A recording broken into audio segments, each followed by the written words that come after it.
বেশ কিছুদিন ফেসবুক বন্ধ থাকার কারণে তো পেজেও ঢুকতে পারি না। জানি না পেজের কি অবস্থা। অবশেষে সিদ্ধান্ত হলো ফেসবুক খোলার। আলহামদুলিল্লাহ। আসসালামু আলাইকুম, সবাই কেমন আছেন? চলে আসলাম আপনাদের সাথে আবার আরেকটা নতুন ভিডিও নিয়া। অনেকদিন পরে একটা ভিডিও এডিট করতেছি। বেশ কিছুদিন তো হয়ে গেছে ফেসবুক বন্ধ। জানি না পেজের কি অবস্থা। এত মায়া হচ্ছিল না পেজের জন্য। অনেকদিন ধইরা তো পেজে কাজ করি। আসলে পেজের জন্য একদিন কাজ না করলেই খুব মায়া হয়।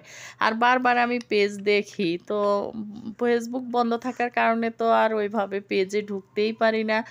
তো যাই হোক, কিছুদিন তো নেটওয়ার্কই ছিল না। যাও নেটওয়ার্ক দিল, এরপরে ফেসবুকটা বন্ধ করে রাখলো। ইউটিউবটা চালু ছিল। আমার কিন্তু ইউটিউবেও একটা চ্যানেল আছে। ওইখানে ভিডিও দিছি, শর্ট ভিডিও, লং ভিডিওগুলা ওইখানেই দিতাম।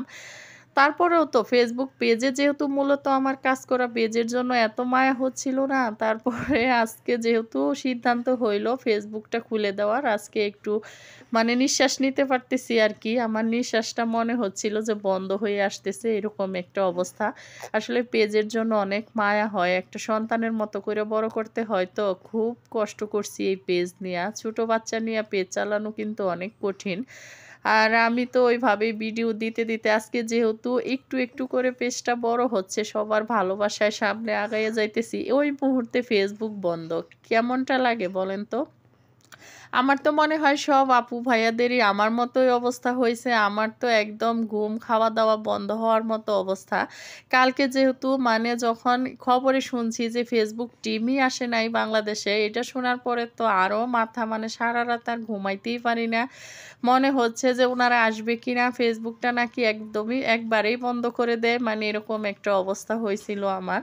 যাই হোক, অবশেষে সিদ্ধান্ত হইল ফেসবুকটা খুলে দেওয়ার। আমি অনেক খুশি হইছি। কারণ আমাদের এই ফেসবুকে যারাই কাজ করি, ছোট বড় যারাই আছি ইউজার, আর যারা মানে এখানে ব্যবসা-বাণিজ্য করে, তো সবার কিন্তু বিশাল একটা ক্ষতি হওয়ার সম্ভাবনা ছিল। যাক, অবশেষে খোলার কারণে আরকি মানে সবাইরেই আন্তরিকভাবেই ধন্যবাদ জানাই। আর দেশের যেই পরিস্থিতি কবে জানি একদম ঠিকঠাক হয় জানি না। বাচ্চা-কাচ্চারাও তো একদম স্কুল-টিস্কুল কোনো কিছুই নাই, সব বন্ধ হয়ে গেছে।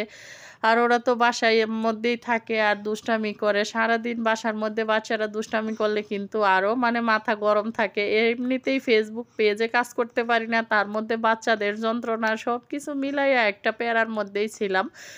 তো রান্নাবান্নাগুলা কিন্তু অনেক আগের, এইগুলা ভিডিও করে রাখছিলাম। আজকে এডিট করলাম। মানে এতদিন তো আর এডিট করি নাই। মানে মোবাইলই আর ওইভাবে ধরতে ইচ্ছে করত না। ভিডিওও করি নাই। মন এত কষ্টে ছিল যে একদম মন খারাপ থাকলে কিন্তু কোনো কাজ করতে ইচ্ছা থাকে না। তো যাই হোক, আজকে দেখেন গরু মাংস রান্না করলাম। রসুন দিয়ে দিছিলাম, ২ টা আলু দিয়ে দিলাম। এগুলা কিন্তু কুরবানির মাংস। প্রায় শেষের দিকেই, শেষ হওয়ার মতো অবস্থায়, মানে আর বেশি নাই।